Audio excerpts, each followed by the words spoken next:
Chan, excuse me. Napalingon siya sa pagtawag na yon. Bahagya siyang umalis sa dadaanan ni Jonas at ilang empleyado ng kanilang punerarya. Bit-bit ng mga ito ang isang stretcher kung saan may bangkay sa loob ng body bag. Pinanood ng dalaga kung paano yun ipatong sa ibabaw. Good morning, my lovely cake. Pa-cute ni Jonas nang humarap sa kanya at may inabot na papel. Umismid muna siya bago kinuha yun sa binatang kaibigan na matagal nang nanliligaw sa kanya. Motor accident? Basa ni Chantria sa papel. Kawawa nga yan, lovely cake eh. Seryosong tura ni Jonas. Sandaling tiningala niya ito. Halos sabog yung brain niya. Mahinang sambit ng binata. Yung mukha niya, ni hindi na makilala. Tiningnan niya ang body bag na nakasarado pa rin. Hindi na bago sa kaniyang makaharap ang mga biktima ng motorcycle accident. Parang kada araw ganitong kaso ng mga bangkay ang dinadala sa kanila. Mag-almusal ka muna bago mo siya ayusan. Payo ni Jonas. Nasaan yung pamilya niya? Nakausap na ng mga pulis. Baka mamaya, nandyan na rin ang mga yun. Inilagay na ni Chantria sa isang tabi ang hawak na papel bago nagtali ng buhok. Nakangiti naman siyang pinagmamasdan ng kaibigan. Oh, bakit hindi ka pa umaalis? Nakatikwas ang isang kilay niyang tanong dito nang pumihit kay Jonas. Samahan na kita rito. Tigilan mo ko. Kaya kong sarili ko. Angil niya. Lovely cake naman. Hirit ng kaibigan. Isa pang tawag mo sa akin ng ganyan, ikaw nang isisilid ko sa body bag. Napahawak si Jonas sa sariling katawan at kunyaring natakot sa sinabi ng dalaga. Grabe ka naman. Che, layas na. Wala akong oras makipagharutan sa'yo. Singhal niya. Nagtungo siya sa likod nito at itinulak palabas ang binata. Akmang may sasabihin pa ito nang saraduhan niya ng pinto. Ganoon lang talaga sila magbiroan magkaibigan. Ewan niya ba bakit sa kanya panay pakit ni Jonas. Kapatid ito ng best friend na si Dane. Guwapo naman talaga ito, kaso ay hindi niya type. Para sa kanya, bata pa mag-isip si Jonas. Umiling si Chantria. Masyadong maaga para isipin niya lang ang kaibigan na yon. May trabaho siyang naghihintay. May bangkay na naghihintay sa kanya. Isa siyang licensed embalmer. Ang Dient Funeraria ay minana pa ng kaniyang ama sa kaniyang lolo. Kaso nung isang taon lang ay siya rin ang mismong nag-imbal sa murito ng atakihin sa puso at hindi na inabot ng buhay sa ospital. Siya lang ang anak, kaya't siya ang nagmana ng kanilang funeraria. Gusto niya sanang matouch pero parang medyo naasiwa siya. Dahil sa dinami-rami ng pwedeng inegosyo ng kanyang lolo ay ang pagharap pa sa mga patay. Isinuot nga ng dalaga ang gloves at ganoon na rin ang face mask. Nagtungo siya sa single bed. Tinitigan niya yon saglit bago pumikit. Taimtim niyang pinagdasal ang kaluluwa nito. Nakasanay niya na ang ganito, bili ng kaniyang ama. Amen. Samantala, panay ang silip ni Jersey sa rearview mirror, sa gadang metro ng kanyang kotse. Sa lalim ng gabi sa tahimik at madilim na kalsada, ay naghahabulan sila ng isa pang pulang kotse. Galing siya sa bar ng kaibigan. Nang makasabay roon ay napansin na niyang hindi na siya nilulubayan ng isang kotse. Nang sadyang lumiko siya para alamin kung susunod ito, doon niya nakumpirma na siyang pakay ng nagmamaneho ng hindi pamilyar na driver. Ano bang problema nito? Galit ngunit kinakabahang kausap ni Jersey sa sarili. Ilang beses siyang bumusina habang ang atensyon ay nasa rearview mirror pa rin. Unti-unting dumadaloy ang butil ng pawis niya dahil sa kaba. Pakiramdam niya hindi maganda ang dala ng taong nasa loob ng sasakyan. Napamura siya nang maramdaman ng pagbunggo ng kotse na yon sa trunk ng kotse niya. What the? Hysterical niya sa loob. Sinubukan pa rin ni Jersey na mas pabilisin ngunit nakadikit na ang nguso ng pulang kotse sa kaniyang sasakyan. Itinutulak siya nito kung saan. Natatarantang nakaharap ang binata sa unahan. Hindi niya makuhang lumunok nang makita kung saan dinadala ang kotse niya. Diyos ko! Nahihintakutang usal ni Jersey. Mariin ang pagkakapit ng mga kamay niya sa manibela. Wala na rin siyang preno o pagpipilian. Mukhang ito na yata ang katapusan niya. Saglit pang nilingan ni Jersey ang sasakyan at nang tuluyang humarap ay ang malaking puno ng akasya ang babanggain niya at ng kaniyang pick-up. Napapikit na lamang siya kasabay ng pagtama sa muka ng ilaw ng sariling sasakyan. Matapos nun ay tanging usok na lamang ang nakita sa harap ng malaking puno. Chan, hindi ka pa ba tapos kumain? Inaantok na tanong ng best friend habang kaharap siya sa mesa. Napatigil si Chantria sa pagsubo ng sabaw ng bulalo. Naroon siya sa bulaluhan nila Dane para kumain. Bukas kasi ito hanggang madaling araw. Malapit na. Matutulog na rin ako pagkatapos nito. Sagot niya. Okay, sige. Maiwan na kita. Inaantok na talaga ako. Si Kuya Jonas naman ang magbabantay dito. Gusto pa sanang pigilan ni Chantria si Dane, ang kaso'y dire-diretsong naglakad ito habang naghihikab. Nakakahiya naman dahil pasado 3:00 na at matutulog na ang kaibigan. Good morning, lovely cake. Kahit madaling araw na ay mataas pa rin ang energy ni Jonas nang batiin siya habang ngiting-ngiting palapit sa kanya. Umikot ang mga mata niya pagkatapos ay tumayo na. Wala siyang panahon makipagligawan sa ganitong oras. Teka lang, lovely cake. Sinundan ni Jonas ang kaibigang dalaga. Sabay silang natigilan nang may humintong L300 van sa harap ng punerarya niya. May customer? Tanong sa kanya ni Jonas. Hindi na sumagot si Chantria at tumawid na pabalik sa kanyang bahay. Mula sa nakabukas na pinto ng sasakyan ay may inilabas na stretcher at body bag. Chan, bati ni Danilo, isa sa mga panggabi nilang empleyado sa punerarya. Dala-dala ng mga ito, papasok ang bangkay. Anong nangyari dyan? Usisa ni Jonas. Bumangga sa puno. Sabay na napatango ang dalawa. Nang may pasok na ang bangkay, ay lumabas si Danny at muling bumalik sa sasakyan pagkatapos may inilabas pang isang body bag. Eh yan, anong kinamatay? Si Jonas ulit ang nagtanong habang katabi niya. Natagpuan sa tulay, sunog ang katawan, walang pagkakakilanlan. Sagot ng empleyado. Kung ganon, sino kukuha ng bangkay niya? Tanong ni Chantria. Mag-iimbestiga pa ang mga pulis. Ganon ba? Isinarado na ni Danilo ang sasakyan. Nagpaalam na rin ang mga ito. Nasundan na lamang nila ng tingin ng mga empleyado. Lagot ka, 2 bangkay ang kasama mo. Sambit ni Jonas sa nananakot na boses. Binangga pa siya sa balikat at tumapat kunyari sa tenga niya. Ano ba? Angil niya. Bayolenteng lumayo siya sa kapatid ng kaibigan. Mabubuhay ang mga yan at tatakutin ka. Ang sabi pa naman, 3:00 malakas ang mga kaluluwa. Parang batang nangaasar ang binatang kaharap niya. Itinaas pa nito ang mga kamay pasulong sa kanya. Pagkaraan, humakbang at lumapit. Tumigil ka nga, abnormal ka talaga. Hindi alam ni Chantria kung bakit ginagapangan siya ng kaba at takot sa unang pagkakataon. Hindi naman isang beses siyang mag-aayos ng ganitong oras. Gusto mo? Samahan na kita? Alok ni Jonas. Yan tayo eh. Seryosong sagot ng dalaga. Simple ka lang pala, nananakot ka pa. Sige na, samahan na kita. Sabik na offer nito. Humulukip-kip si Chantria. Pagkaraan, humarap sa mukha ng binata. Asar na asar ang anyo niyang pinagmamasdan si Jonas. Manigas ka! Bago pa maglakad ay hinampas pa niyang sikmuran nito bago pumasok sa loob. Muling nagpahabol ang dalaga. Style mo, bulok! Natawa si Jonas. Hahabol pa sanang binata ng isarado na ni Chantria ang gate. Napakamot sa ulo si Jonas habang nakangiti. Ilang beses na humugot siya ng hininga habang nasa tapat ng pinto ng morgue. Nawiwindang siya sa sariling tibok ng puso. Sa kauna-unahang beses, nakaramdam siya ng takot. Nanginginig ang kamay niya ng itaas at pihiti ng doorknob. Nakadagdag pa ng takot niya ang paglangit-ngit ng pinto. Humakbang lamang ng isa si Chantria. Kinapa sa gilid ang switch ng ilaw. Tuluyan ang bumaha ang liwanag sa loob.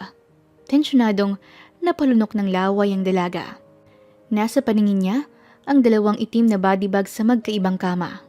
Naalala niyang sinabi ni Jonas. Alerto siyang tumalikod pero kusa ring natigilan.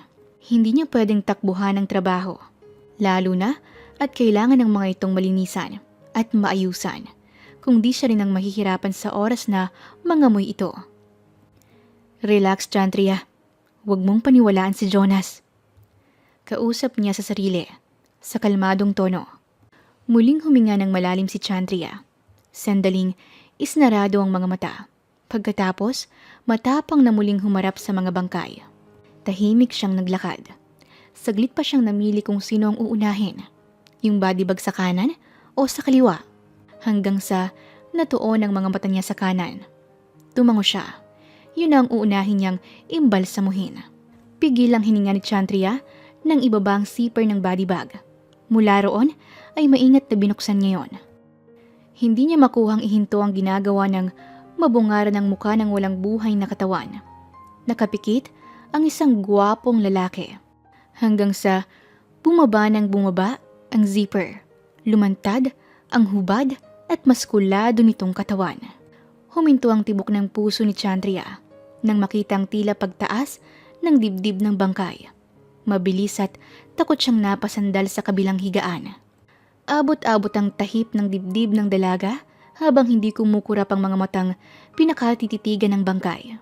Kakaiba ang itsura nito sa mga normal na patay na naayusan niya. Hindi ito maputla, ni walang amoy, at ang kakaiba ay ramdam niya ang init mula rito. Hindi kaya... Buisit ka, Jonas? Naiiyak na usal ni Chandria nang maalala ang pananakot nito sa kanya. Kaya siguro siya nilalamon ng takot dahil naapektuhan siya sa sinabi nito. Nagdesisyon siya muling lapitan ito para tingnan kung buhay nga ba o patay na. Limitado ang bawat pagtapak ng dalaga patungo sa bangkay. Nang nasa harapan na siya nito, ay itinaas niya ang kamay. Gamit ang hintuturo at tinusok niyang isang pisngi ng nakahigang lalaki.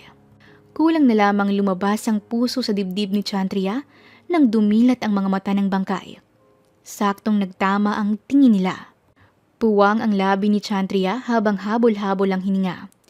Hirap na hirap si Jersey na bumangon pa upo. Miss! Hindi na niya naituloy ang sasabihin nang himatayin ng dalagang kaharap. Paikot-ikot si Jersey habang magkakross ang braso sa dibdib. Huminto siya, pagkaraan ay sinilayan ng nakahigang dalaga. Wala pa rin itong malay. May ilang minuto nang nakalipas.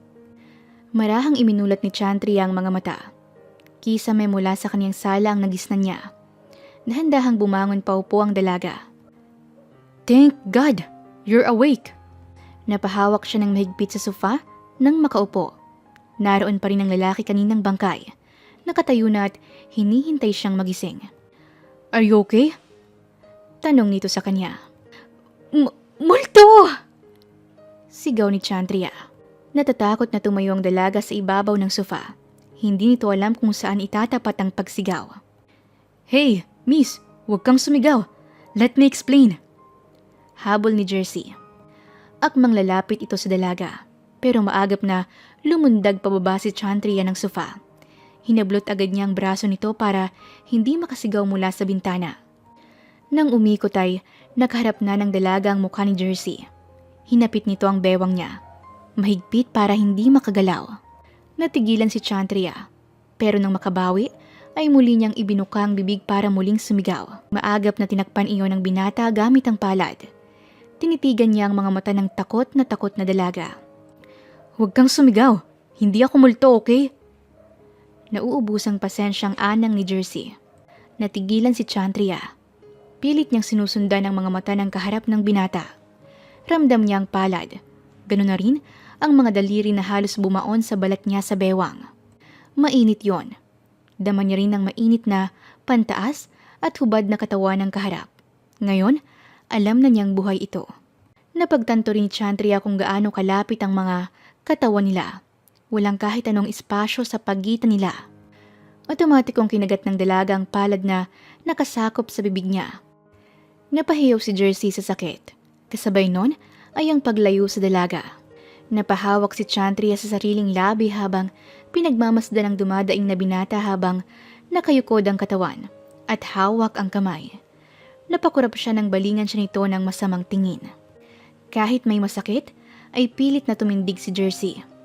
Sinalubong niya ang mga mata ng dalaga na iilang hakbang ang layo sa pwesto niya. Look, I am very much alive. Humihinga ako. Hindi ako multo. Paliwanag niya. Kung ganun, bakit ka dinala rito? Nakasalid ka sa body bag at nasa morgue. Malakas na tanong ni Chandria. Bumuntong hininga si Jersey. Pinunas niyang palad na may laway pa ng dalaga sa nakatapis na tuwalya sa bewang niya. Can I have something to wear before I explain everything? Napahagod ng tingin si Chandria sa kabuuan ng binata. Mukhang matigas ang katawan nito. Perpekto ang pagkakurba. Napalunok siya bago marahang tinalikuran ng bangkay na nabuhay. Oh! Hinagis niya sa nakaupong lalaki ang isang lumang t-shirt. Sinipat muna iyon ni Jersey bago binato ng tingin ng dalaga. Wala bang iba? Tanong niya. Barong, gusto mo?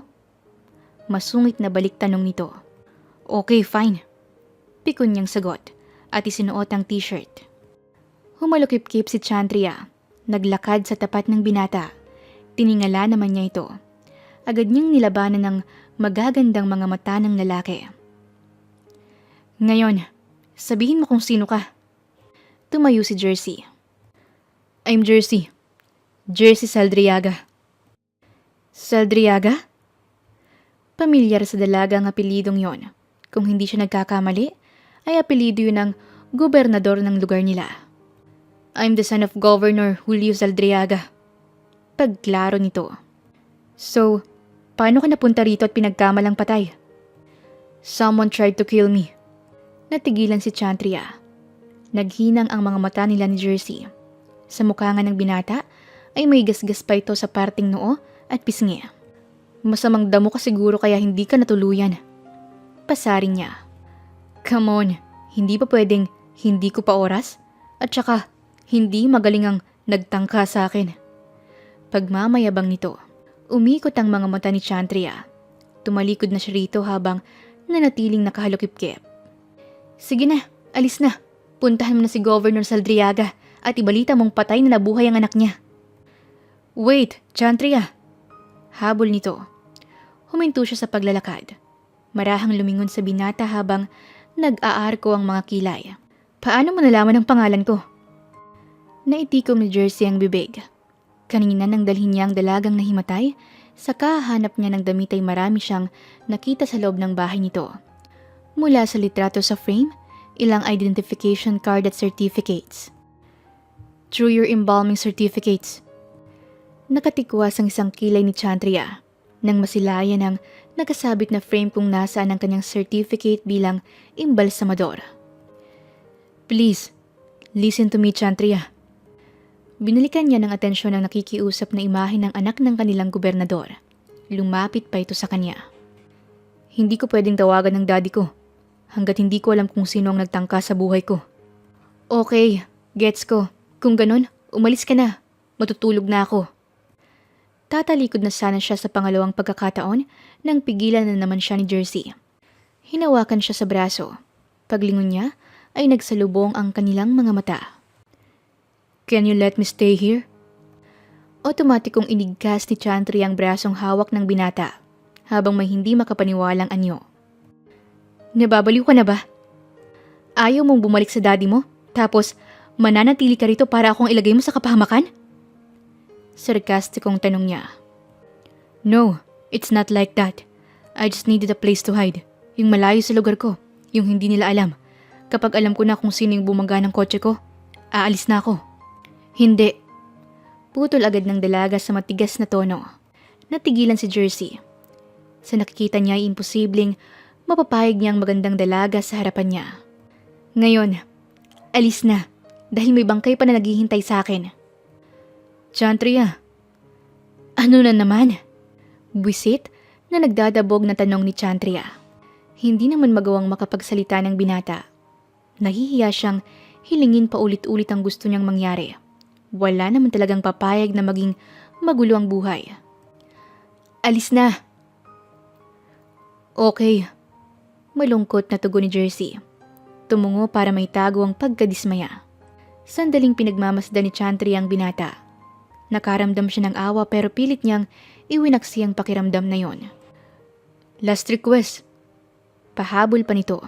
Hindi siya rumisponde. Hinihintay niyang magtaas ng mukha ang anak ng gobernador at ang sasabihin nito. Can I just put medicine on my wounds first? At pwede ba na bukas na ako umuwi? Wala kang tutulugan. I can sleep on the couch here. Tinuro ni Jersey ang sofa. Please, Chantria. Sige na. Dahil mabuti akong constituent ni Governor Julio Saldriaga. Bukas ka na umuwi.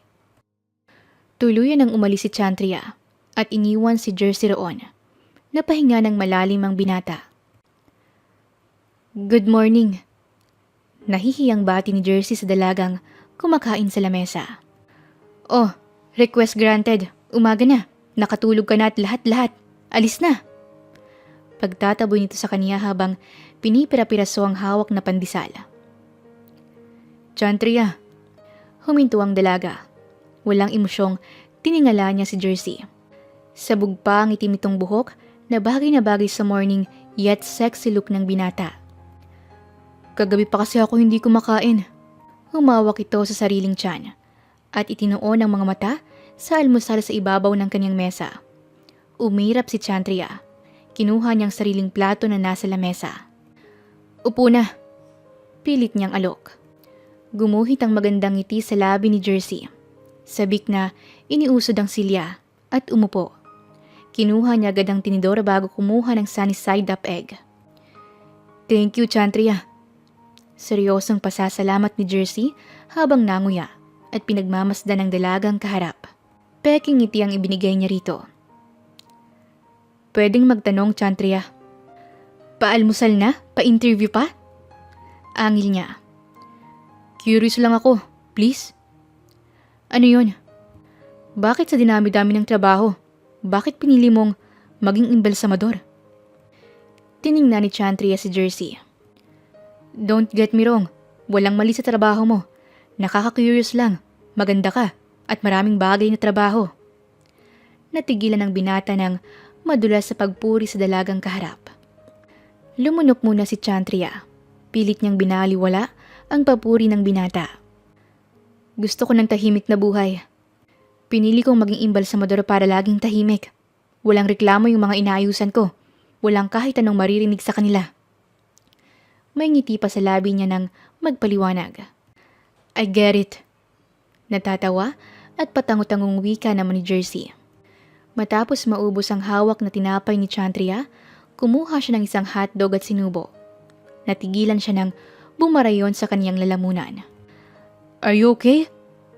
Tanong ni Jersey sa kanya. Hindi niya alam kung saan ikakapit ang kamay. Hindi siya makahinga. Naghahanap ang mga mata niya na pwedeng inumin, pero mas lalong sumasakit ang nakabara sa lalamunan niya. Naluluhang binato ng tingin ni Chantria si Jersey. Itinuro ang sariling lalamunan. Hindi na rin kasi siya makapagsalita. What? Why? Nervyos na nervyos ang binata ng tumayo. Namumulang mukha pababa ng lieg ng kaharap na dalaga. Hindi rin ito makapagsalita habang natulo ang mga luha. Na-choke ka? Umiiyak na tumango si Chantria. Maliksing lumapit si Jersey sa kanya. Mula sa likuran ay tinulungan siyang tumayo. Inalis ang silya niya mula roon ay niyakap siya ng binata. Okay, let me do this. Bulong nito sa tenga niya. Naramdaman niya sa itas ng sikmura ang nakabilog na kamao nito. Naulinigan niyang pagbibilang ni Jersey sa tenga niya. Okay, Chantria. 1, 2, 3. At doon tuluyang nailabas ng dalaga ang hotdog na nakabulon sa kanya. Are you okay? Hinagod ng binata ang likod ng nakayukong si Chantria. Pinunasan muna niyang labi bago dahan-dahang tumayo ng tuwid at marahan siyang humarap kay Jersey na bumabaha ang pangamba sa muka. Okay ka na ba? Patuloy na tanong nito. Tumango na lamang siya. Tulala si Chantria habang inaayusan ang bangkay ng kasabay ni Jersey na dalhin kahapon. Wala pa ring pamilyang kumukuha rito. Isang katokang nagpabaling sa dalaga. Can I come in? Tanong ng binata na nakasungaw sa pinto. Nagsuot pa ito ng mask bago muli siyang tiningnan. Sige. Hinintay ni Chantria na makalapit si Jersey. Sumulyap muna ito sa bangkay bago pinagtagpo ang mga mata nila. How's your feeling? Ayos na. Habang magkahinang ang kanilang mga mata, ay natahimik silang dalawa hanggang sa linisin ng binatang lalamunan bago muling nagsalita. I have to go. Saan ka ngayon pupunta? Tanong ng dalaga. Anywhere. I don't wanna go home. Hindi ako pwedeng umuwi, katulad ng sinabi ko. Napabuntong hininga si Chandria nang magpaalam ulit ang kaharap na binata. Alis na ako, Chandria. Tumalikod ng binata sa kanya. Nagtatalo pa ang kalooban niya kung pipigilan ba ito o hindi. Tutulungan ba niya ang anak ng gobernador ng bayan nila, pero siguradong madadamay siya sa gulong mayroon ito. Lumipad ang tingin niya sa malapad na likod ni Jersey. Naalala niya kung paano siya nito iniligtas mula sa pagkakachoke. Jersey! Hindi na naituloy ng binata ang pagtapak ng mga paa. Hinintay niya ang isusunod na salitang sasabihin ni Chandria. Sige na, pwede ka nang manatili rito. Agad na lumawak ang ngiti sa labi ni Jersey. Marahan siyang nagpaling ng muka sa dalaga. Really? Namamanghang untag nito. Banayad lamang ang pagtangong ginawa ni Chandria. Mas lalong tumamis ang ngiti sa labi ng binata. Muli siyang bumalik at niyakap ito. Naitaas ni Chandria ang mga kamay na may suot na gloves. Mahigpit ang pagkakayapos ni Jersey sa kanya. Thank you, Chandria. Promise, hindi ka madadamay. Hindi ka masasaktan. Sige na, bitaw na. Naging alangan ang ngiti ng binata bago maingat na kumalas sa pagkakayakap sa kanya. Nahihiya silang salubungin ang tingin ng isa't isa. Chan! Natigilan sila. Lovely cakes! Boses yun ni Jonas. Otomatikong hinawakan ni Chandria ang braso ni Jersey. Kabado ang pareho nilang anyo. Si Jonas! Who's that? Huwag ka nang magtanong. Magtago ka! Ha? Mabilis siyang naghanap kung saan pwedeng itago si Jersey. Hinila niyang braso nito patungo sa ilalim ng kama. Ayaw pa nga ng binata dahil nasa ibabaw ang bangkay na inaayusan niya. Sige na, magtago ka na dyan! Pamimilit niya. Lovely cake! Saktong pumasok si Jonas sa loob. Alerto at parang walang nangyari nang humarap si Chandria sa kaibigan.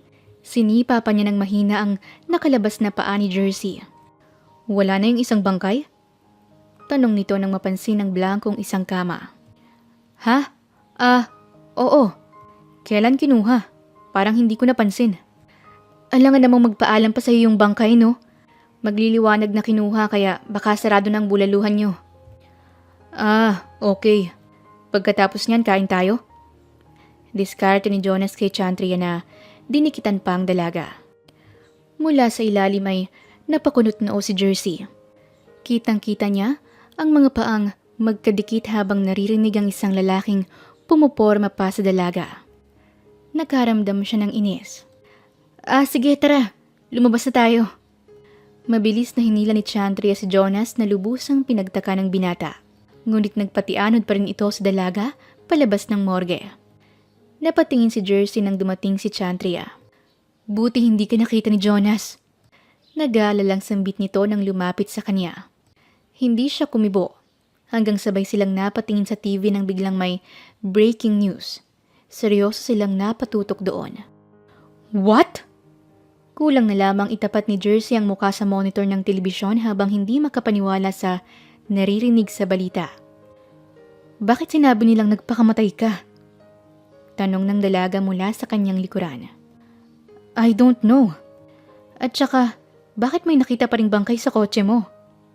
Buwisit na kinuha ng binata ang remote at pinindot ang off button. Hinihingal siya sa galit ng humarap kay Chandria. This is insane. Bakit ako magpapakamatay? Tanong niya. Naaninag ng dalagang labis-labis na emosyon ni Jersey. Umaalo ng dibdib nito habang nakakuyom ang mga kamao. Kumalma ka, Jersey. Napatingin sa kaniyang binata. Humakbang pa siya palapit dito at tuwid na sinalubong ang mga mata niya. Sa tingin mo ba, sinong nagtatangka sa'yo? I have no idea, Chandria. Naglakad si Jersey patungo sa munting mesa sa kusina ng dalaga. Kumapit siya sa plastic na silyang naroon. Nanggigigil siya sa narinig na balita. Hindi niya magagawang tapusin ang sariling buhay. Gusto mo, kontakin natin ang pamilya mo. Sigurado matutulungan ka nila. Suwestyon ni Chantria nang sundan siya. No, hindi pwede. Seryosong humarap si Jersey sa kanya. Ako ang lulutas nito. May kutob na ako kung sino. Makahulog ang sambit nito. Nakabukas ang pinto ng kwarto ni Chantria. Kasalukuyan niyang inaayos ang sariling kama habang si Jersey ay nasa sala at malalim na nag-iisip. Chan! Matuling na palinga ang binata sa pinanggagalingan ng boses. Palapit ng palapit ang sigaw na yon kaya maagap siyang tumakbo papasok sa kwarto ng dalaga. Oh, bakit? Gulat na tanong ni Chantria nang makita sa loob ang binata. Hinawakan siya nito sa siko.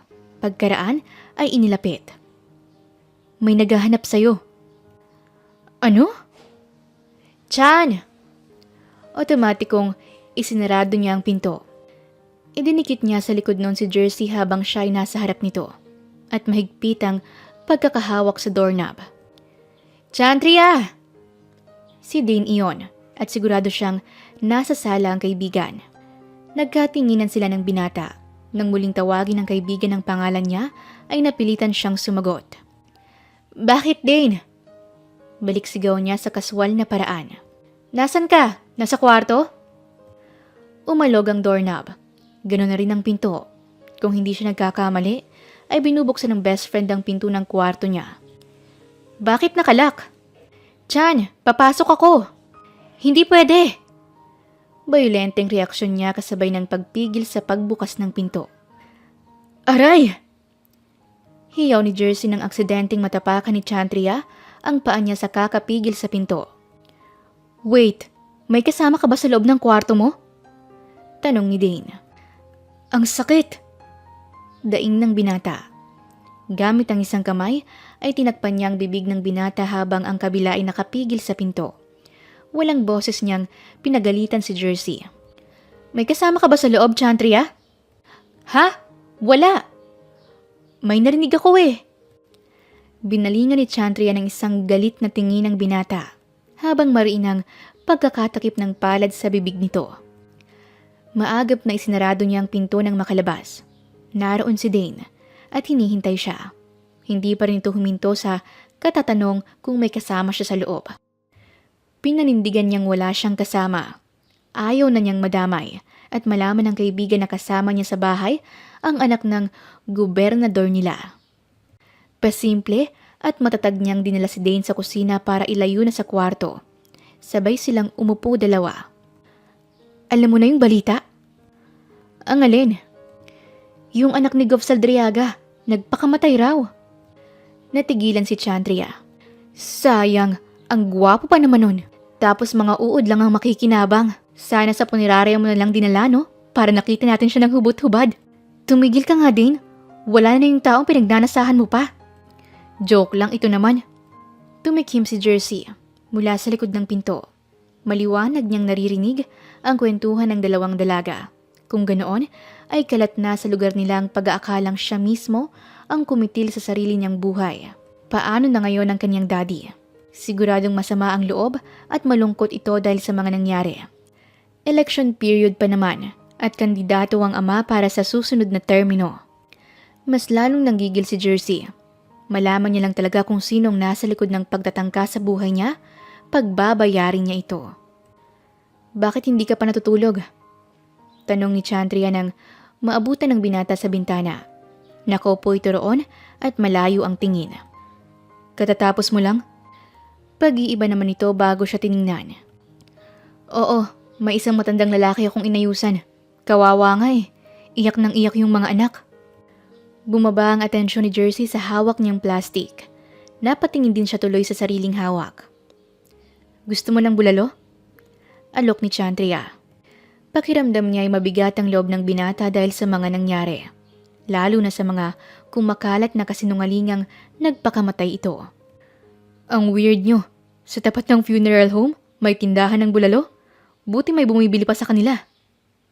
Nagbiro pa rin si Jersey. Masarap naman kasi yung pagkakaluto ng bulalo nila Jonas. Pagtatanggol ng dalaga. Naglaho ang ngiti sa labi ng binata nang marinig ang pangalang yon. Kung hindi siya nagkakamali, Ang lalaking yun ang dumalaw kay Chantria sa mortuary. Boyfriend mo? Ha? Tanong ng dalaga habang inihahanda sa lamesa ang daladalang bulalo. Yung lalaking sinasabi mo, siya yung nagpapakit sa'yo nung nakaraan. Tama ba? Boyfriend mo? Hindi ah. Nanliligaw? Patuloy na tanong ni Jersey. Napakunot ang dalaga. Ibinaba niya ang hawak at nagtatakang humarap sa binata na matapang namang sinalubong nito. Bakit mo tinatanong? Well, nagkibit balikat muna si Jersey bago seryoso ang rumihistrong emosyon sa mga mata. I just wanna make sure you're single. Ano naman kung single ako o hindi? Ngumiti ang binata. Naglakad at natagpuan niya ito sa kanyang harapan. Napatras pa ang mukha ni Chantria dahil halos magbanggaan ang tungki ng kanilang mga ilong. Kung single ka, di walang problema.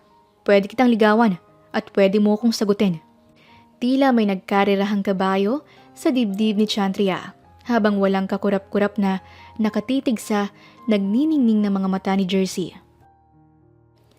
Tingin mo, sinong nagtatangka sa buhay mo?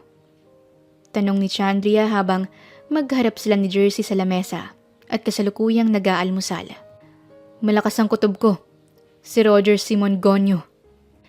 Ibinaba pa nito ang hawak na dyaryo na kanina pa binabasa ng binata. Tumango ang dalaga. Pamilyar din siya sa politiko na yon. May makailang beses nang natatalo bilang gobernador sa bahay nila laban kay Julio Saldriaga. Dahil eleksyon, ganun ba? Usisa pa rin niya. Oo, napapansin ko na.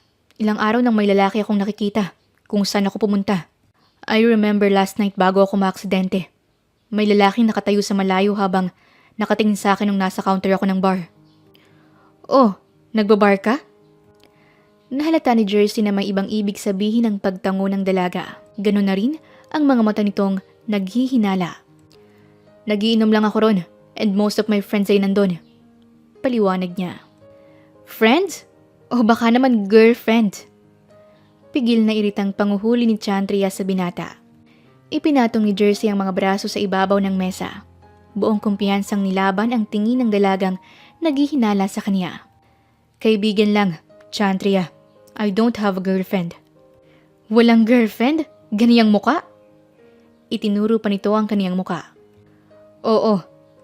Yung mga tipo mo, anak ng gobernador, guwapo, mayaman, malamatsete ang katawan, walang jowa?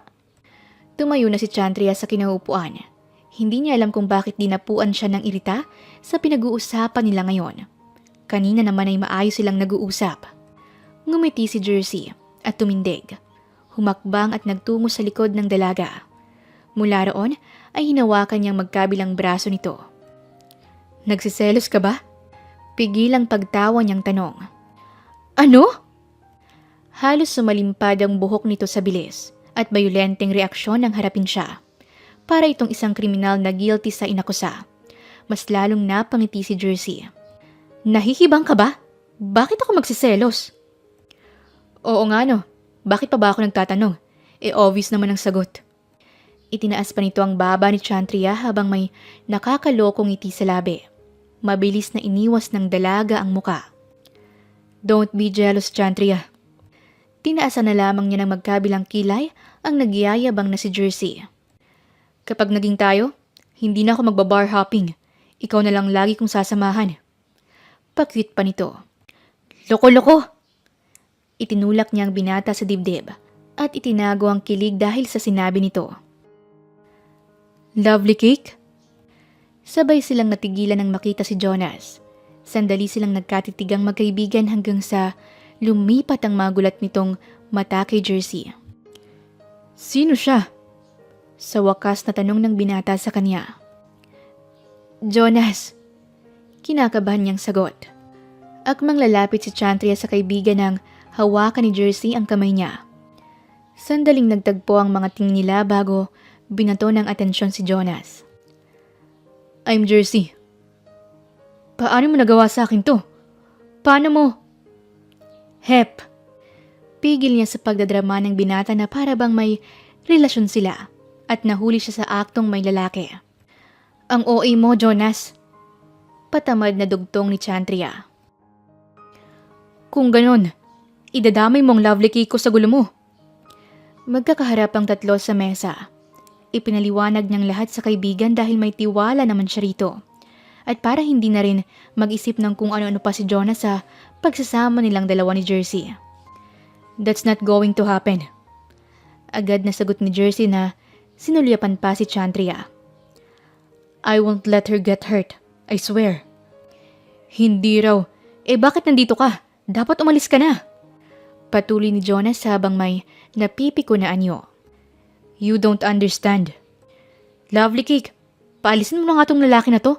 Ipapahama ka lang yan. Utos ni Jonas sa dalaga. Nagtama muna ang mga mata nila ni Jersey bago sagutin ng kaibigan. Yumuko siya ng kaunti rito para masinsinang kausapin. Kailangan niya lang malaman kung sinong palpakang nagtangka sa buhay niya. Pagkatapos noon ay babalik na si Jersey sa kanila. Pero madadamay ka. Hindi ko siya hayaang masaktan. Determinadong putol naman ang binata habang nakatitig sa mukha ng dalaga. Ewan ko sa'yo. Jonas! Nasundan na lamang ng tingin ni Chantria si Jonas. Lumabas na ito ng kanilang bahay. Tumayo siya mula sa silya bago umalis ay nagpaalam muna siya kay Jersey. Sandali lang. Sambit niya. Isang mabigat na hangin ang pinakawala ni Jersey nang maiwan sa sala. Hinabol ng dalaga si Jonas. Naabutan niya ito sa harap ng gate nila. Hinagip niya ang braso ng binata. Huminto naman ito sa paglalakad pagkatapos ay hinarap siya. Jonas. Siya yung lalaki sa mortuary, tama? Siya rin yung narinig ni Dane sa loob ng kwarto mo. Blankong emosyon ang nasa mukha nito habang tinatanong siya. Oo, hindi ko masabi sa inyo kasi masyadong personal. Natatakot din ako na pati kayong dalawa ni Dane, madamay. At ikaw, hindi ka natatakot para sa sarili mo? Napaigdad pa si Chantria sa lakas ng boses ni Jonas. Sinalubong niya ang mga galit na mata ng binata. Gusto mo ba siya? Ano? Tanging nabigkas niya dahil sa hindi inaasahang tanong nito. Oo, hindi Chantria. Kumisap ang mga mata ng dalaga. Unang beses binanggit ni Jonas ang buong pangalan niya. Madalas laging endearment ang ginagamit nito, lovely cake, sa tuwing nag-uusap sila. Ganoon na rin ang pagiging seryoso nito. Gusto mo siya? Itinungo ni Chantria ang ulo. Natatakot siyang may mabasang kung anong nararamdaman niya ang kaharap. Hindi. Mabigat niyang tugon.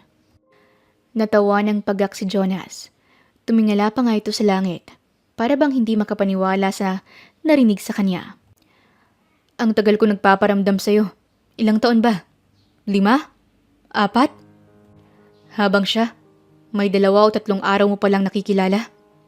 Bakit ang unfair mo, Chantria? Mapait na pahayag nito.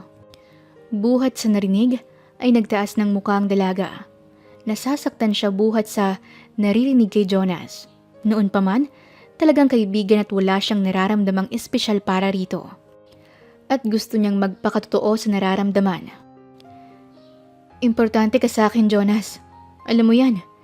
Hindi ko kayang magsinungaling sa nararamdaman ko para sa'yo. Hindi ko kayang sabihin na gusto rin kita. Tapos hindi naman totoo. Ganun ka kaimportante sa akin. Hindi kita lolokohin para lang hindi ka masaktan. Tumulo na ng tuluyan ang mga luha ng dalaga. Habang pinagmamasdan kung gaano kasawi ang imahe ng kaibigan sa harap niya. Yung Jersey na yun, gusto mo ba siya? Hindi ko alam. Alam nating walang malinaw na dahilan kung paano mo masasabi na gusto mo ang isang tao. Ang tanging gusto ko lang gawin ngayon ay ang matulungan siya dahil kailangan niya yun. Paninindigan ni Chantria.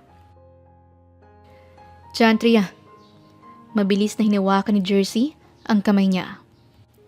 Bakit? Takang tanong niya. Naroon sila sa bintana. Kanina pa nakasilip doon si Jersey na may kung ano o sino ang kanina pa tinitingnan. Napatingin siya sa magkahawak nilang mga kamay. Bakit, Jersey? Mahinang ulit ng dalaga habang pilit ding sinisilip kung anong tinatanaw ng binata. May kanina pang lalaki na nakatingin sa punerarya. Sagot nito habang naroon pa rin ang atensyon.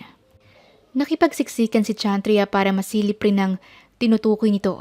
Mula roon ay natanaw niya ang lalaking nakasombrero at nakatayo sa poste. Baka naman akala mo lang yun. Gusto pa rin niyang ilihis ang nararamdaman na pangamba ng binata dahil ramdam niya ang panlalamig ng palad nito. Chantria. Tensyonadong humarap si Jersey sa kanya habang nanatiling magkadaupan ang kanilang mga palad. Titig na titig ito sa mga mata niya habang may hindi maikubling takot sa anyo. I have to go. Saan ka pupunta? Mas kinabahan ng dalaga sa pag-alis nito. Tinawagan ko ang isa kong malapit kong kaibigan. Ha? Anong gagawin mo ron? Mas lalong nawindang si Chantria sa balak ng binata. Nakausap ko siya, sir. Tutulungan niya ako. Jersey. Pagtutol niya. Hinawakan ni Jersey ang kanan niyang pisngi. Sinundan ang bawat galaw ng mga mata niyang naguhumiyaw sa kaba. Mag-iingat ako. Ikaw naman, sa oras na makalis ako, magsarado ka ng bahay. O kaya, sa bulaluhan ka muna para may kasama ka. Hindi pwede. Hindi kami pagkakaintindihan ni Jonas. Sorry. Paumanhin ito. Wala kang kasalanan. Pagtatama ni Chantria. Nagtugma ang kanilang mga mata. Jersey! Hinihingal pa ang dalaga nang tumapat sa bintana ng passenger seat ng L300 van kung saan nakasakay si Jersey. Pinahiram niya muna ito para puntahan ang tinutukoy na kaibigan. Heto, cellphone. Inabot naman ng binata ang ibinibigay ni Chantria. Nahihiya siyang umiti rito. Sobra-sobra na ang tulong na ibinibigay sa kanya nito. Kung sa ibang pagkakataon sila nagkakilala at nagkita, hindi niya napapalampasin ang pagkakataon na ligawan ng dalaga para iparating dito ang nilalaman ng kanyang puso. Mag-iingat ka. Seryosong bilin ni Chantria habang pinagmamasdan ang mukha ni Jersey. Iniwasan na siyang tignan ng binata. Itinuon na lamang nito ang mga mata sa kalsada. Agad itong napakunot noon ang masilayan ng isang kotse. Otomatikong may sumipang kaba sa dibdib ni Jersey. Hindi siya pwedeng magkamali. Ang kotseng pula na yon ang sumusunod sa kanya noong araw na maaksidente siya. Matulin at dire-diretso ang sasakyan. Napalunok siya ng balingan si Chantria na nasa labas pa rin ng sasakyan at nasa tapat ng passenger seat. Isang iglap lamang ay nabuksan na niya ang pinto. Sakay, Chantria!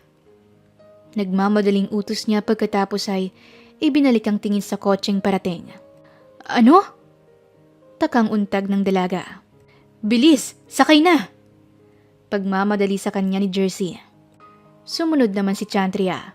Hindi pa niya nailalagay ang seatbelt ay pinaharurot na agad ng binata ang kanilang sasakyan. Jersey! Ano bang nangyayari? Naguguluhang tanong niya nang matapos ang matuling pagmamaneho nito.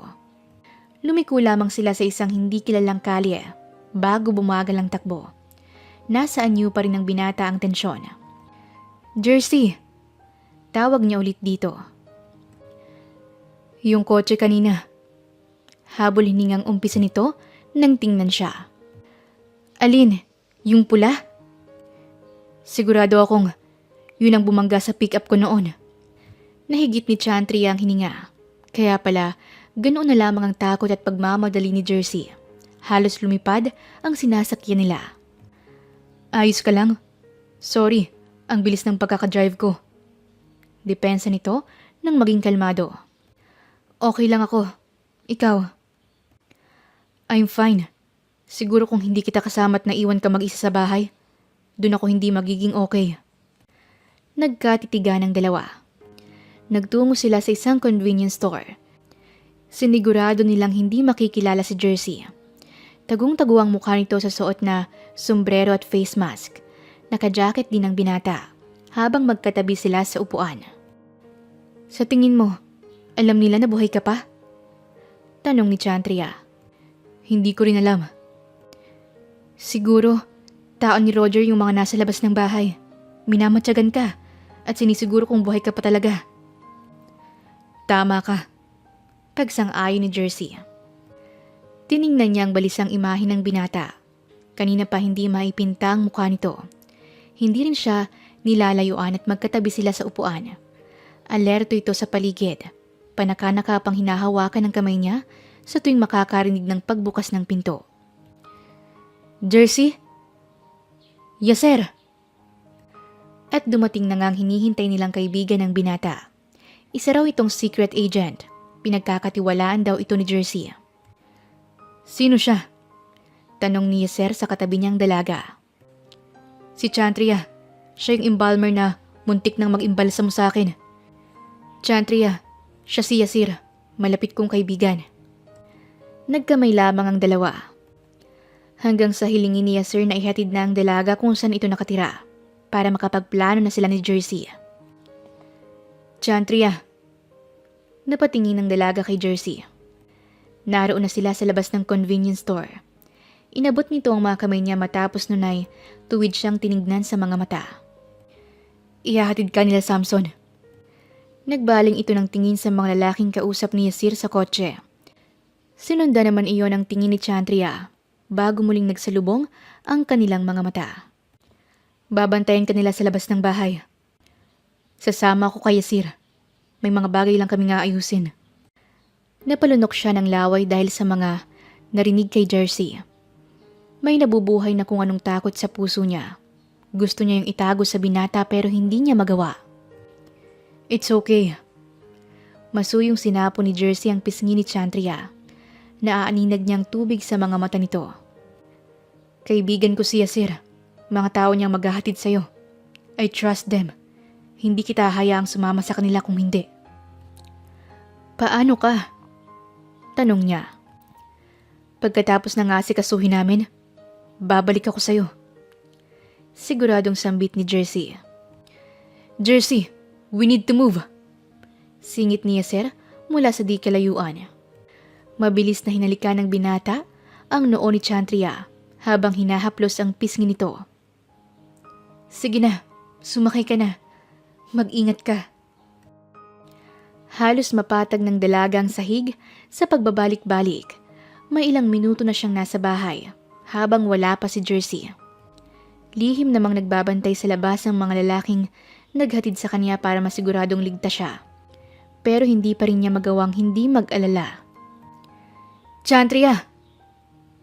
Jonas! Sinalubong niya ito sa pinto. May dalang bangkay sa ibaba. Tara! Dala-dala ng dalawang lalaki ang isang body bag. Diretso ang mga ito sa morgue. Agad naman siyang nagsuot ng mask at kung ano-ano pang proteksyon. Lumapit na si Chantria sa bangkay habang nasa loob pa rin ang mga lalaki.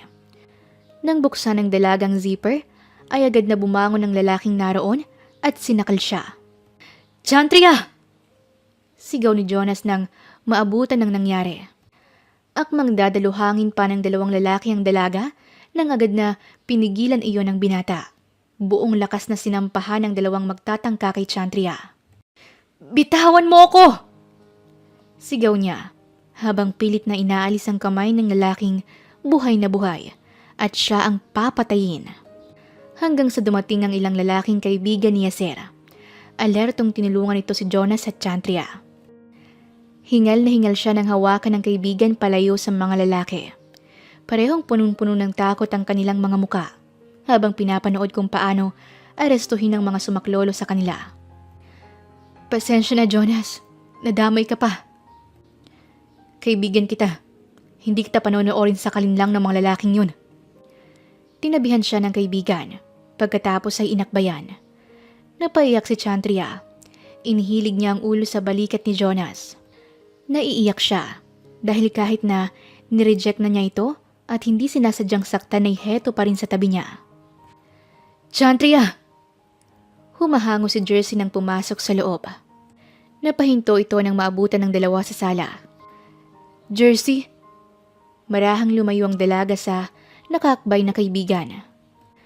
Huminga muna ng malalim si Jersey bago ipinagpatuloy ang paghakbang. Nalaman niya kanina ang nangyari rito sa punerarya at kulang na lamang siya mismo ang lumipad para mapabilis ang pagbalik kay Chantria. Tumayo na ang dalaga. Nang maglapit ay nagyakap ang dalawa. Napaiwas naman ang tingin si Jonas. Mahigpit ang hawak ni Jersey sa batok at likod ng ulo niya. Ramdam niya rin ang mabilis na tibok ng puso ng binata. Tinumbasan niya kung gaano kahigpit ang pagkakayakap nito sa kanya. "I'm sorry," bulong nito sa dalaga. Hinatid niya si Chantria sa kwarto nito matapos maging mahinahon. Naabutan niya si Jonas sa sala. Marahan siyang umupo roon at tiningnan ng kaibigan ng dalaga. "Thank you for saving her." "Kaibigan ko siya. Hindi mo kailangang magpasalamat." Malamig na sagot naman ni Jonas. Napangiti siya ng mapait pagkatapos tumango ng ilang beses. May punto naman ito. Hindi nga lamang kaibigan ang turing ni Jonas kay Chantria. Mas sigit pa ron, kaya alam niyang ililigtas nito ang dalaga sa kahit anong panganib. "Jonas," seryosong tawag ni Jersey sa kaharap. Binato naman siya ng malamig na tingin ng kaibigan ng dalaga. Nilinis niya munang lalamunan bago nagsalita. "Naiintindihan kita na ayaw mo na mapahamak o madamay si Chantria sa problema ko at gulong dala ko. I was selfish para hilingin ang tulong niya, ang tahimik ng buhay niya. Pero ginulo ko yun. Mali na manghingi ako ng tulong sa kanya at lalo nang manatili rito." Tinitigan lamang ni Jonah si Jersey. "Kaya ikaw nang bahala sa kanya." Pinigilan ni Jersey ang rumaragasang emosyon. May pagbabara din sa lalamunan niya. Ramdam niya ang pag-iinit ng mga sulok ng mata. "Problema ko to, kaya dapat hindi siya nadadamay. Hindi ko kayang masaktan siya dahil lang kailangan niya akong tulungan. Hindi ko kayang dahil sa akin ay mapahamak siya." Pumipiyok pa siya habang sinasabi ang mga yon. Mabilis pa sa kidlat na pinunasan niya ang mga luha. Pinilit niyang huwag ipakita ang mga luha sa kaharap na si Jonas. "Protect her, Jonas. That's all I'm asking for." Nagtatakang lumabas ng silid si Chantria. Hinanap agad ng mga mata niya si Jersey. Pero ang lumabas galing sa kusina ay si Jonas, kasunod si Dane. Mas lalong kumunot ang noo ng dalaga habang naglalakad palapit dito. Ang alam niya, umuwi na si Jersey kagabi. Inihatid pa nga siya sa kwarto, kaya nga lang din siya naging panatag at nakatulog dahil alam niyang ligtas na nakabalik ang binata sa bahay niya. "Chan, gising ka na pala." Bati ni Dane. "Oo, si Jersey." Hindi na siya nagpaligoy-ligoy. Makahulog ang nagkatinginan ng magkapatid bago tinapunan siya ng atensyon ng kaibigan. Ibinaba muna ni Jonas ang plato sa mesa. "Chantria," tawag nito sa pangalan niya. Kinakabahan siya dahil sa pagiging seryoso ng binata.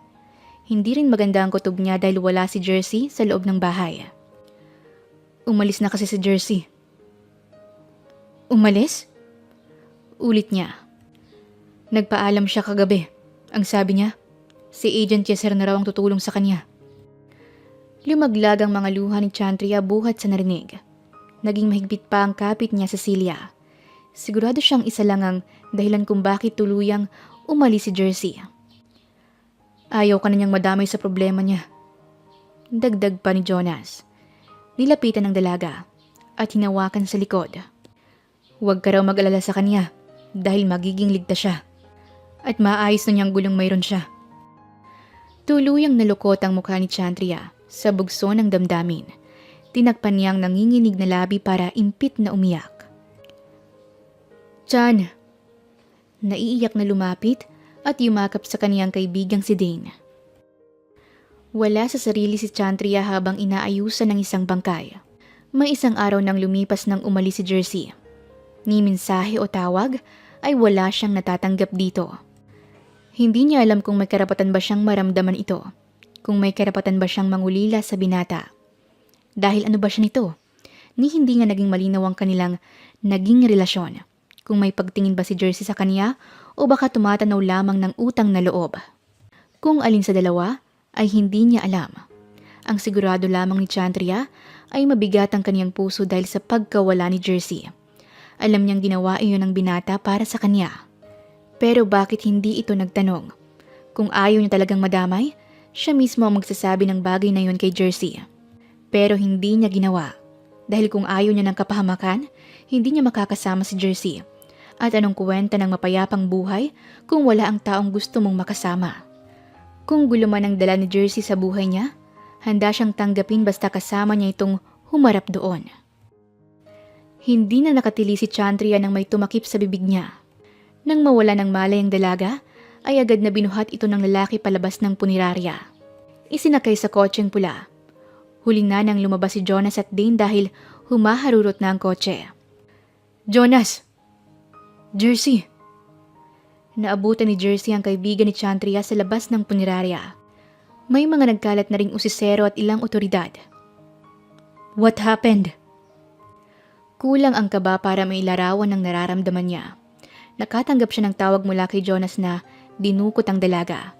Naroon pa naman siya sa ama para ayusin ang kaso para kay Roger. Dinukot si Chandria. Hindi ko na naabutan. Problemadong balita sa kanya nito. Hinawakan siya sa balikat ni Jonas. Kahit gusto niyang magpalamon sa tensyon at takot, alam niyang walang maitutulong ito para iligtas ang dalaga. Huwag mong sisihin ang sarili mo, Jonas. Wala kang kasalanan. Don't worry. Kumikilos na ang kapulisan. Ganun na rin ang Special Action Team para sa kaso na ito. Mahilo-hilo na si Jersey sa kaiikot. Naroon siya sa loob ng opisina ng kanyang amang governor. Sa lumilipas na oras ay pinapatay siya ng kaba habang wala pa rin kahit anong balita tungkol kay Chandria. Hindi niya maiwasang sisihin ng sarili. Ano bang pumasok sa isip niya at iniwan si Chandria habang may mas kakayahan siyang protektahan nito kung magkasama sila. Naiiyak na ibinagsak ni Jersey ang sarili sa sofa. Sinapo niya ang noo. Sumasakit na ang kanyang ulo sa labis na pag-iisip. Kung may nangyari kay Chandria, hindi niya mapapatawad ang sarili. Kasalanan niya kung bakit nadamay ito, tapos iniwan niya lang. Dapat talagang sinunod niya ang puso na balikan at puntahan ito sa punerarya. Ilang beses niyang pinigilan ang sariling magpakita rito at baka hindi niya na kayang iwanan ng dalaga. Mali siya. Maling-mali. Kung kinuha niya si Chandria, hindi madudukot yun nila Roger. Hindi mapapahamak ang babaeng pinakamamahal niya. Jersey! Dad! Parang hindi niya narinig ang boses ni Julio nang pumasok sa loob. Kasunod ng gobernador, ang ilang security at mga pulis. Ganoon na rin si Yaser. Pinagkikiskisa ni Jersey ang mga nanlalamig na palad ng salubungin ng ama. Dad, alam na ba nila kung saan dinala si Chandria? Calm down, son. Hinawakan ni Julio kasabay ng pagpisil ng balikat ng kaisa-isang anak. Nababasa niyang lubusang kaba sa anyo nito na unang beses niyang nakita sa binata. I can't calm down. Hindi ko alam kung anong nangyari sa kanya. Gusto nang maiyak ni Jersey sa harap ng kanyang daddy. It's my fault. Kung hindi ko siya dinamay, wala sana siya sa kapahamakan ngayon. Paninisin niya sa sarili. Tinalikuran niya ang mga kaharap dahil sa pagtulo ng mga luha. Hawak-hawak pa rin niya ang noo habang umaalog ang tiyan dahil sa pagkontrol sa pag-iyak. Jersey, kalmadong aniya ni Julio. You don't understand me, Dad. Hindi ako pwedeng huminahon habang nasa panganib ang babaeng mahal ko. Sagot ni Jersey habang natiling nakatalikod. Chandria saved my life while I couldn't do it for her. How useless I am. Frustrated niyang sumbat sa sarili ng padabog na ibinagsak ang kamay. Sa oras na may mangyaring masama sa kanya, humanda sa akin ng Roger na yan. Matapang niyang usala. Kung ang pagtatangka ni Roger sa buhay ni Jersey ay ipinaubaya na niya sa batas, hindi ang kay Chandria. Sa oras na masaktan ng babaeng mahal, kahit dulo ng daliri nito, siya mismo ang sasakal sa matandang kandidato na yon na hindi marunong lumaban ng patas sa eleksyon. Sa lumilipas na oras ay hindi lumalayo si Jersey sa kapulisan na nakatakda sa kaso. Hindi siya makaramdam ng gutom, pagod o kahit antok. Kasama niya si Jonas na matyagang naghihintay ng kahit anong update kung nasa ng dalagang pareho nilang gusto.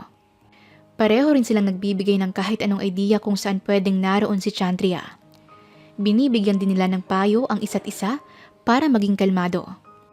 Tila ba naging magkaibigan sila nito dahil sa nangyari. Dahil mahal nila ang dalaga, at pareho sila ng gusto, ang mailigtas ito at maprotektahan. Ano ba? Pakawalan niyo nga ako! Hysterical ni Chantria. Nakaupo siya sa isang silyang kahoy, nakatali ang kamay at mga paa, madilim ang paligid. Sa tingin niya ay bodega ang pinagdalhan sa kanya ng mga taong dumukot sa kanya. Isang malamlam na ilaw lamang ang nakatapat sa pwesto ng dalaga. Naliligo na siya sa sariling pawis. May ilang oras na rin kasi siyang nagsisisigaw para humingi ng tulong.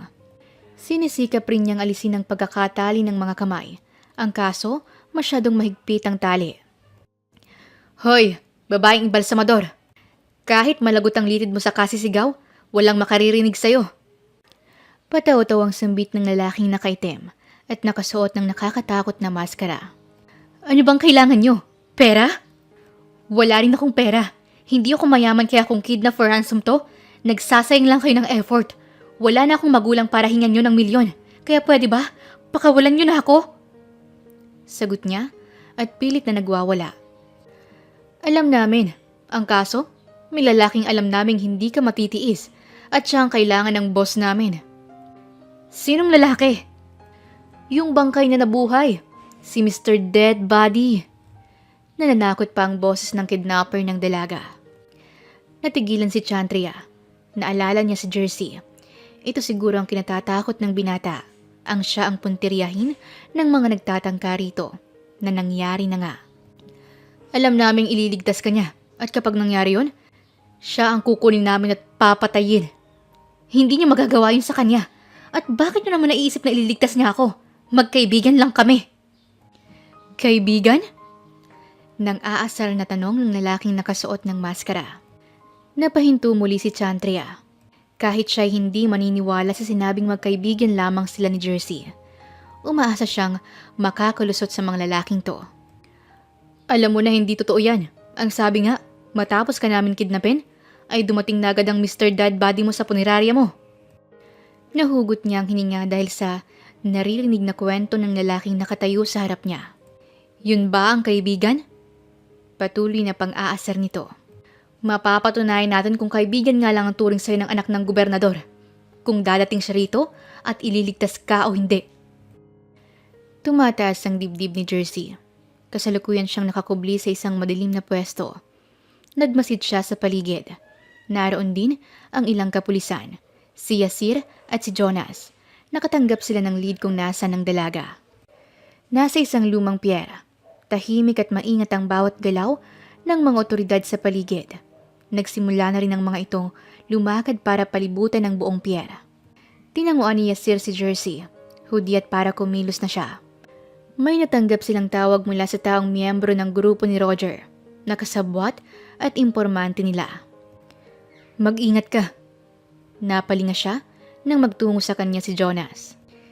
Iligtas mo si Chantria. Dagdag nito.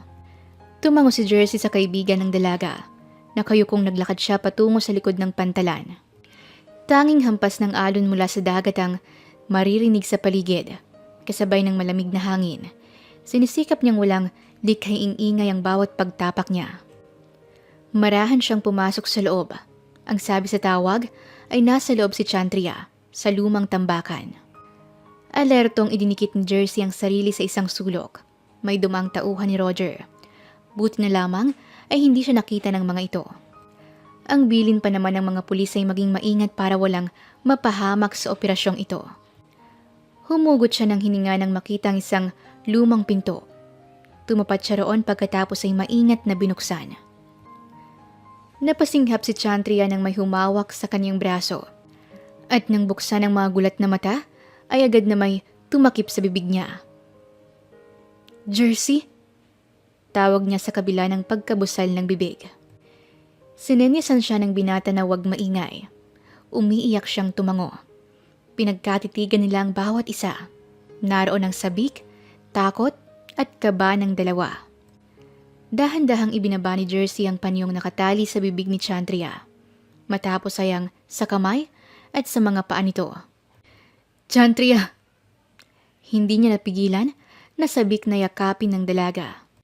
Abot-abot ang pasasalamat niya sa Diyos at nasa bisig niya ngayon ang babaeng pinakamamahal niya. mahigpit ang pagkakakapit niya rito na parabang ayaw na itong bitawan pa. Jersey! Impit na hagulhol ni Chantria habang nakakapit sa braso ng binata. Kung kanina binabalot siya ng takot, ngayong kayakap niya si Jersey ay naglaho na yon. Sumilip ang binata sa suot na relo. Limitado lamang ang oras nila kaya kailangan niya ng kumilos. Inalalayan niyang tumayo ang dalaga habang nanatiling magkayakap sila. We need to go, Chantria.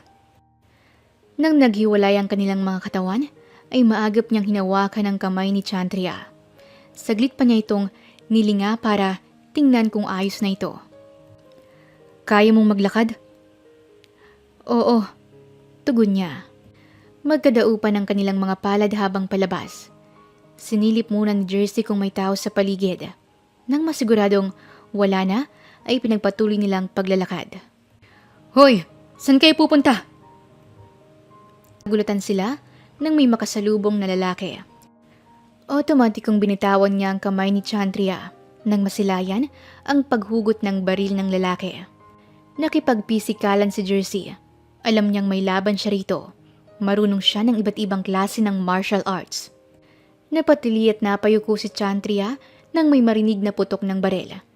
Tuluyan ang sumugod ang mga pulis sa loob ng pier. Hindi alam ng dalaga kung saan siya magtatago. Hindi niya makuhang iwanan si Jersey habang dating ng dating ang mga tauhan ni Roger. Jersey! Huminto si Jersey nang marinig ang boses ng dalaga. Saktong nabuwal ang huling tauhan na kaharap niya. May takot na nagpaling siya ng muka. Jersey! Umiiyak na si Chantria habang nakasakal ang matandang si Roger. Itinaas niya ang mga kamay, tanda ng pagsuko. Bitawan mo siya! Pakiusap niya. Mula sa pwesto at nakikita niya kung paano kahigpit na nakapulupot ang braso nito sa namumulang leeg ni Chantria. Lumipat ang mga mata niya sa nakatutok pa na baril rito. Pakiusap! Bitawan mo siya! Sambit ni Jersey habang naglalakad palapit. Paatras naman ang paatras si Roger na hawak pa rin ang dalaga. Jersey! It's okay, Chantria. You remember what I promised to you? Pinakatitigan lamang ni Chantria ang kabado ngunit may lakas pa rin na loob na si Jersey. I won't let anyone hurt you. Ipinikit niya ang mga mata dahilan para magpatakan ang dose-dose ng mga luha kasabay ng pagtango ng maraming beses. Nang luminga si Roger para tingnan ang aatrasan, nakita ni Jersey na bahagyang lumayo ang baril sa dalaga. Maliksi ngunit maingat niya yung sinunggaban. Hinawakan niya ng gigil ang matanda matapos makalayo si Chantria. Mula naman sa likuran ay nagpaputok si Yasir. Natigilan ang dalaga ng sabay na huminto si Roger at Jersey. Matapos ang pagputok ng baril, natakot siya kung sino ang tinamaan. Jersey? Nahihintakot ang usal niya. Sabay na bumagsak ang mga katawan ni Roger at ng binata. Umiiyak na dinaluhong ng dalaga si Jersey. Jersey!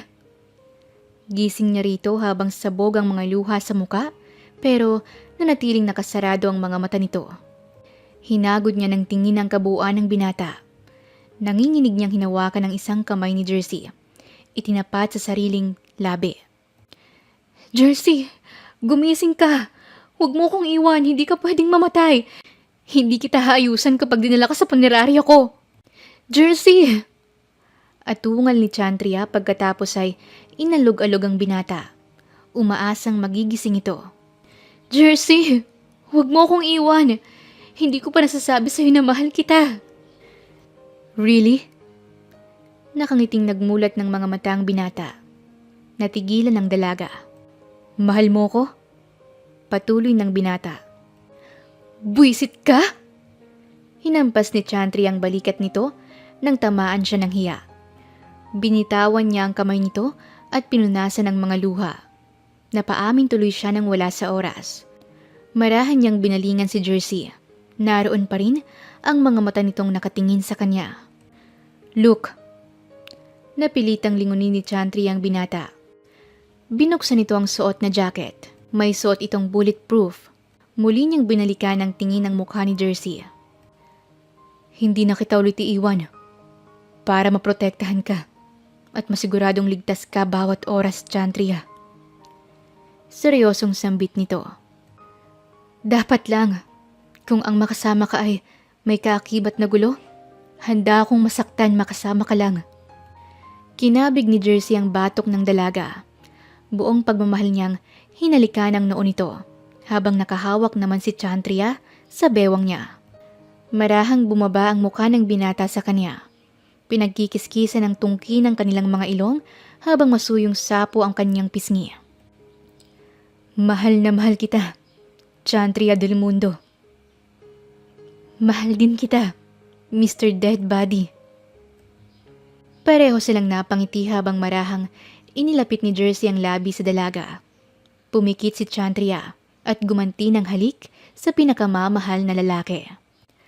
Kaakbay ni Jersey si Chantria nang lumabas ng pier. Sinalubong sila ng mga pulis. Ganon na rin si Gov Saldriaga. Nakadama ng hiya ang dalaga. Marahang bumitaw sa kanya ang binata, pero agad na hinawakan ang kamay niya. Dad, are you okay, son? Yes, I am. Sinulya pa nito si Chantria. Chantria del Mundo, the embalmer. Opo, Governor. Hindi niya alam kung kakamayan niya ba ito o yuyukoan. Natigilan siya nang yakapin siya ni Julio. Thank you for saving my son. Ako ho ang iniligtas ng anak ninyo, Governor. Because you once saved his life, and I know you'll always do that for him. So thank you. Nagkatinginan sila ni Jersey. Nginitian siya ng binata. Nakatayo si Chantria sa bintana ng kanilang bahay. Nakalipas ng ilang buwan at nakakulong na si Roger. Pakiramdam niya ay tuloy na talaga silang ligtas. Anong iniisip mo? Tanong ni Jersey nang yakapin siya mula sa likuran. Hinawakan niya ang kamay nito na nasa ibabaw ng kaniyang tiyan. Jersey, kung hindi ka siguro na pagkamalang patay noon, tingin mo magkikita tayo? Kung hindi mo ako tinulungan noon, tingin mo, aabot tayo rito? Marahang humarap si Chantria sa nobyo. Nakangiting sinalubong siya nito. Kung may maganda mang nangyari sa lahat ng gulo at panganib, ayun na yung dinala ko sa'yo, Chantria. Kaya kahit gusto kong magalit kay Roger, parang gusto ko siyang pasalamatan. Biro pa nito. Tumigil ka nga, Jersey. Mali ang lahat ng ginawa ni Roger. Mali na dahil gusto mo lang manalo sa eleksyon, mananakit ka ng ibang tao para lang makalamang sa kapwa mo kandidato. Dapat kapag lumalaban, patas, kahit anong klaseng laban pa yan. Ang totoong panalo ay yung marunong tumanggap ng pagkatalo. Mahabang paliwanag niya. Basta ako, alam ko kapag kasama ko ang pinakamagandang embalmer sa mundo na to. Lagi akong panalo at hindi ako matatalo.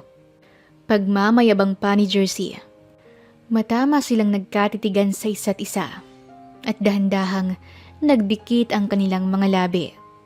Natapos nga ang gabing yun sa isang matamis na halik at wagas na pagmamahala ng dalawa.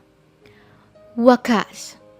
Maraming salamat po sa inyong pakikinig sa kwentong pag-ibig ni Chantria at Jersey. Muli, ito po si Inday Series at hanggang sa ating muling kwento. Maraming salamat po.